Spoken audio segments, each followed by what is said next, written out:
This week in Fallout 76. Patch Day, Wednesday? The Atomic Store out of control. How did last week's 1.0.3.10 or 10 patch go? Trade thieves are on the loose. A look at the most discussed topics of the past week on the Fallout 76 subreddit. And finally, we'll go over some of the latest additions to the Atomic Shop. All on today's This Week in Fallout 76.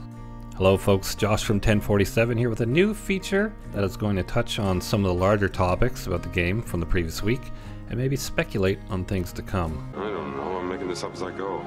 This is a new evolving format for me, so the style may change in the future with suggestions and some tweaking. With that said, let's get right to it.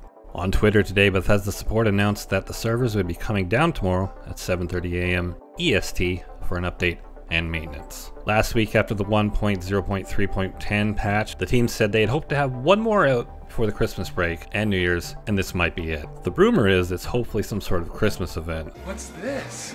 This is the North Pole. No, it's not. Yes, it is. No, it's not. But it's likely more of a fixes and stability pass with some more Atomic Store assets going in. I want a Christmas tree. Having said that, it's all speculation on my part. We'll only know what's in the patch when the notes are released later. Until then, just cross your fingers and hope nothing blows up. Clickbait title alert. Is the Atomic Store out of control? Bethesda's putting up expensive holiday bundles and you won't believe what happens next.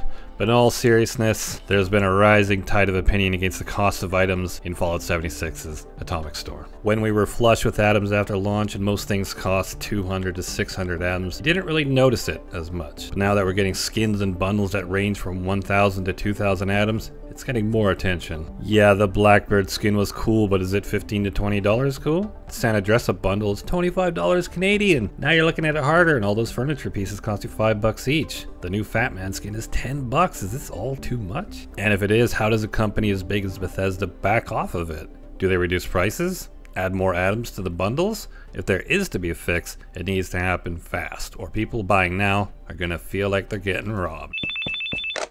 This is a robbery. It's a tough spot for everyone involved, but remember, in the end, you vote with your wallet. Moving on, it's been a week since patch 1.0.310 was released. The patch previous had some big changes as well, but also some big bugs. So how has 1.0.3.10 performed? First off, if you don't know the changes it featured, you can check out the link to the video I made covering the patch in the video description below. The basics were camp fixes, respecking, and a ton of bug fixes. So how has it performed after 1 week? Aside from server stability, which we'll get into later, and older bugs not addressed by the patch, it's been solid. Respecs are great and add some meaning to leveling post 100. And having your camp be reliably permanent is a big deal. Yes, there's still a lot of things to fix, like explosive damage bugs, trade exploits, and others, but for what it actually did, it was a good patch. And now a public service announcement. Don't trade with strangers. There's a long-standing bug in the game where people can force you to give them your equipped weapons in a trade. It's only become more prominent in the last week or so because more people are learning about it, and it's becoming a very widespread and widely known exploit in the game across all platforms. Hopefully this is fixed in the Wednesday patch, but until then, be aware. There are workarounds to deal with this exploit, but like STDs, the best prevention is abstinence. I'd avoid shifty people trying to open trade and even people acting friendly. There's tales of people being nice and, asking for help and then swiping weapons from high-level people. Just stick to trading with friends until this issue is fixed. That's my advice. Alright, so let's look at some of the noteworthy discussions during the past week on the Fallout 76 subreddit. I'll just go over the topics. One post by Jameson Foster is a great breakdown of how the general player base is missing a lot of the story in the game. The same story those players complain does not exist. The stuff with the Scorch and why we have to nuke them is interesting, as is the speculation on how this will lead us into future chapters. Take a look. Another big post was made by user Internet Kids Are Mean, discussing how Bethesda knows what players want in a game, but are failing to execute it in a way that is enjoyable to play. How the bones and the guts of the game are there, but the gameplay isn't quite there yet. I agree on some of it. While I love the game and play every day, I can see how some people might get fed up and how some areas need a lot of work for a more enjoyable experience. Finally, a very popular post by Joy Project spoke of the numerous disconnects and lag in the game. Bethesda was all over this post, and obviously it's something they want to correct. I've noticed it's been exceptionally bad of late. Playing last night, I was disconnected or SNR'd out of the map probably 6 times in just over 2 hours. The popular rumor is this might be because of people duping, but may also be from inventories filling up with zero-weight items like hollows and notes. Whatever the cause, it's more serious now than it was during the beta, or even at launch. To close out, let's take a look at what's available in the Atomic Shop. Probably a bit overpriced right now, but you might see something you like. Alright, so there's like an explosive theme in the shop right now. So there's the aviator paint for your Fat Man if you are some reason carrying a Fat Man so often that it needs a skin. Nuclear glare emote. Nuked icon for a somewhat pricey $250.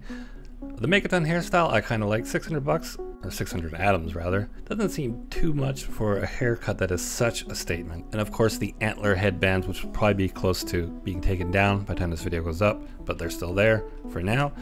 The very overpriced Santa and Mrs. Claus outfit, but who knows, maybe you got a lot of money and you want to dress up as Santa and do some cool Santa RP. It's there for you. It's 33% off apparently. And the Red Rocket Mega Sign, which I imagine is quite large. It also has 1 day left at time of recording, so probably a few hours left when you see it. Other new apparel available is this straw hat, which I think actually looks kind of cool, and it's not stupidly expensive. Camp Furniture has a few new items. This Vault-Tec patio table. The fishing lamp, which I bought, and I'll just show you real quick in this video here. Not terrible. For photo mode, other than the new pose, there's this safety first Vault-Tec frame, if you really want your frames. And for emotes, there's a whole package of holiday themed emotes. I reviewed them, or at least showed them in a video I did. Do it again. Regretting buying this. I'll link that below in the video description if you want to see them. Overall, I thought some of them were good, but they're definitely too overpriced. That said, maybe you're Kobe Bryant and you are flush with cash and you want some cool Christmas emotes to play Fallout 76 with, well, here they are. And finally, we got some new icons, the nuked icon, the do not push the red button, and the Ordnance Express. That's it for your Atomic Shop new items for the week. And that's it for this week in Fallout 76. Feel free to discuss these subjects with as much civility as possible in the comments below. Thanks for watching. We're hoping to have some sort of Christmas themed video up before the end of the week. Where's my damn Christmas tree? Ah well, that said, thanks again for watching, and we'll see you out there, Vault Dwellers.